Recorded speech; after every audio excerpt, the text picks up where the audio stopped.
Bismillahirrahmanirrahim. Assalamualaikum warahmatullahi wabarakatuh. Di sini saya dan teman-teman akan mempresentasikan mengenai penerapan teknologi akustik bawah air untuk perikanan.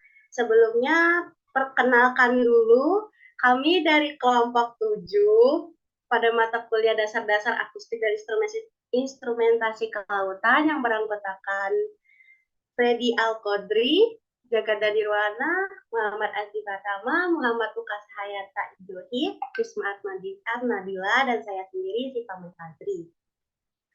Nah, seperti yang kita ketahui bahwa Indonesia memiliki wilayah yang mayoritas adalah perairan, tentunya memiliki potensi sumber daya ikan yang besar pula.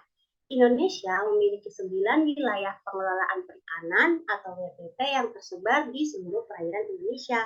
Tentunya banyak sekali data yang harus dikumpulkan dan dikaji secara berkala dari setiap WPP ini agar sumber daya ikan yang ada dapat dikelola dengan baik pula.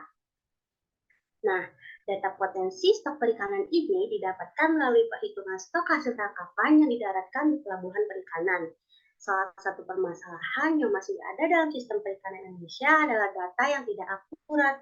Masalah ini sering sekali terjadi karena masih banyaknya transaksi jual beli ikan di tengah laut atau transshipment demi menghindari biaya retribusi di darat dan untuk menghemat BBM bagi kapal pembeli. Jika pendukaan kesalahan data stok ikan inilah yang bisa berakibat fatal bagi sumber daya ikan yang ada. Jika pendukaan stok ikan berlebih atau mengalami overfishing, maka tindakan yang harus dilakukan adalah upaya pencegahan agar sumber daya tidak habis atau dengan melakukan restocking. Next.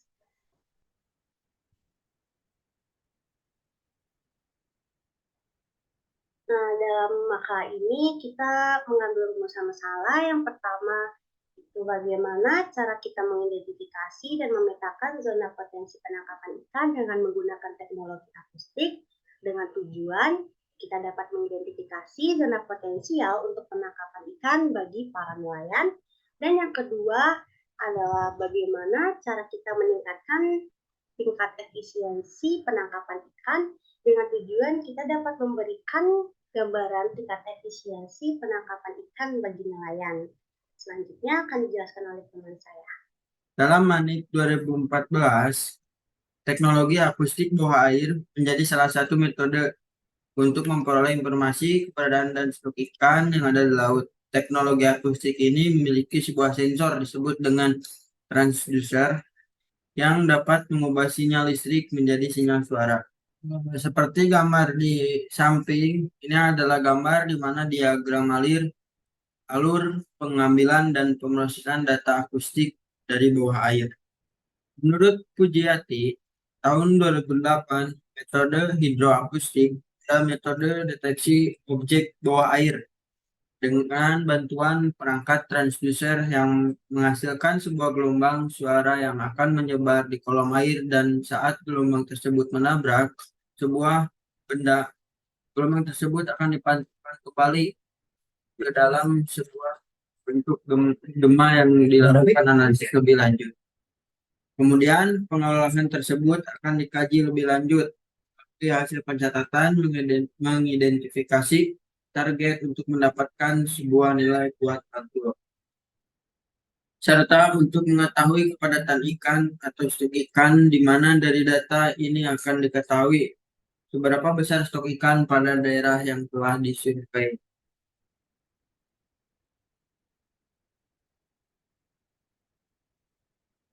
Selanjutnya ada gambar prinsip dasar teknologi akustik. Pengoperasian instrumen akustik ini sangat sederhana, yaitu melalui transmisi gelombang suara dari transducer ke dalam kolom air. Dari sinilah perhitungan kepadatan ikan dan juga stok ikan dimulai. Di sini rumusnya N sama dengan SV per TS, yaitu TS adalah target strength, seperti di gambar berikut. Selanjutnya, gelombang yang kembali dari ikan tersebut disebut dengan target strength, yang tadi TS. Dan gelombang yang kembali dari sekumpulan ikan disebut volume backscattering. Selain itu, nilai TS merupakan faktor penskalaan dalam pendugaan stok dan biomasa ikan.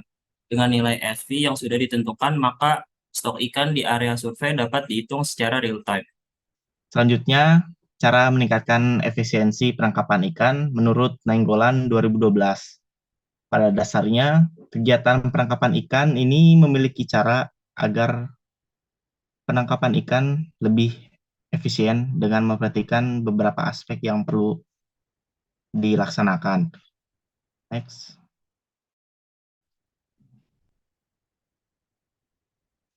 Yang pertama itu ada alat penangkapan ikannya itu.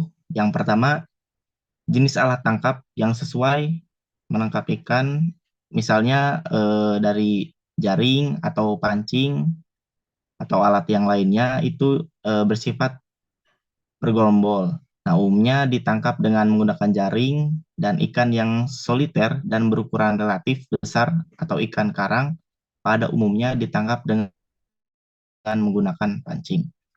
Terus yang kedua itu yang harus disiapkan itu jenis teknologi dan peralatan yang dibutuhkan untuk mengoperasikan alat tangkap. Selanjutnya, keterampilan yang dibutuhkan oleh SDM atau nelayan yang akan melakukan kegiatan penangkapan. Next.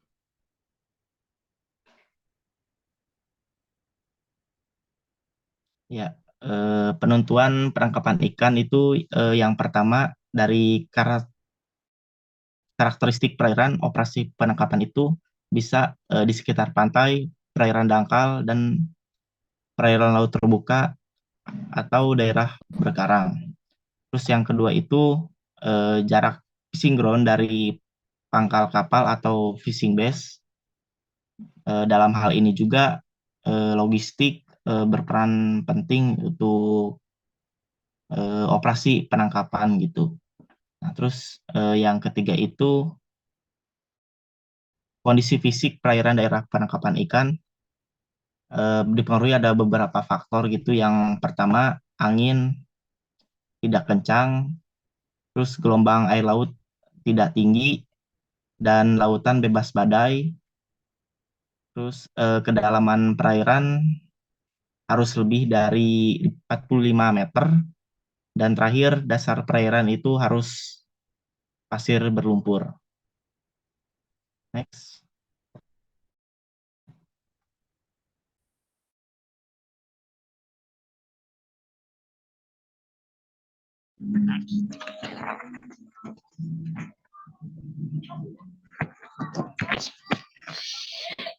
Pada proses penanganan ikan hasil tangkapan di atas, kapal wajib dirancang untuk menjaga mutu ikan atau memperlambat pembusukan agar tetap dalam kondisi segar hingga sampai di pasaran. Namun saat ini penanganan terbaik adalah penerapan rantai dingin, yaitu ikan hasil tangkap harus tetap dingin atau suhu rendah dengan melakukan proses penanganan ikan dengan menggunakan sistem freezer.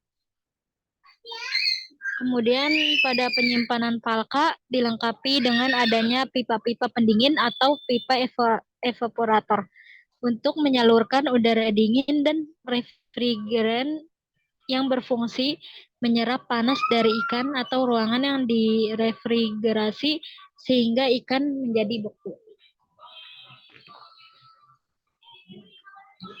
Dalam teknik penanganan ikan di atas kapal ini dimulai dari penaikan ikan ke atas kapal, penyortiran, pencucian, pembekuan, pengemasan, hingga penyimpanan ikan di dalam palka.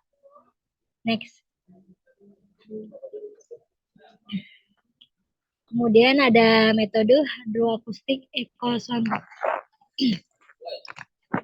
Metode ini dinilai efektif untuk mengestimasi kelimpahan stok ikan, di mana tidak dapat dilakukan melalui pendekatan metode konvensional. Namun, kekurangan pada metode pendugaan konvensional dapat diatasi dengan penggunaan metode hidroakustik. Metode ini juga mempunyai beberapa kelebihan untuk mengestimasi schooling ikan dan kelimpahannya. Dalam kelebihan tersebut, yaitu informasi yang dihasilkan lebih cepat dan mencakup area yang luas, pendugaan atau estimasi stok dapat diolah langsung di habitat ikan dan secara real time. Next.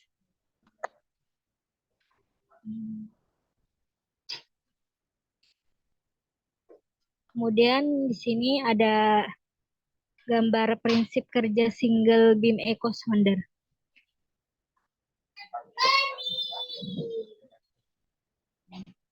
Pada umumnya, teknologi akustik memakai sonar. Teknologi ini dapat memperkirakan volume air dalam waktu yang relatif cepat. Akustik echo dari ikan mendeteksi lokasi dan jumlah dari ikan tersebut, memperkirakan tingkah laku ikan tersebut. Next. Ya, yang terakhir saya akan membacakan kesimpulannya. Kesimpulan dari hasil penelitian penerapan teknologi akustik bawah air untuk perikanan laut Indonesia sangat berpengaruh baik. Teknologi ini akan menambah efisiensi dalam penangkapan ikan, namun ilmu dan teknologi akustik di bidang perikanan masih sangat tidak umum di kalangan masyarakat nelayan. Untuk itu, upaya sosialisasi teknologi ini masih perlu ditingkatkan supaya penerapan teknologi akustik bisa berjalan sesuai peruntukannya.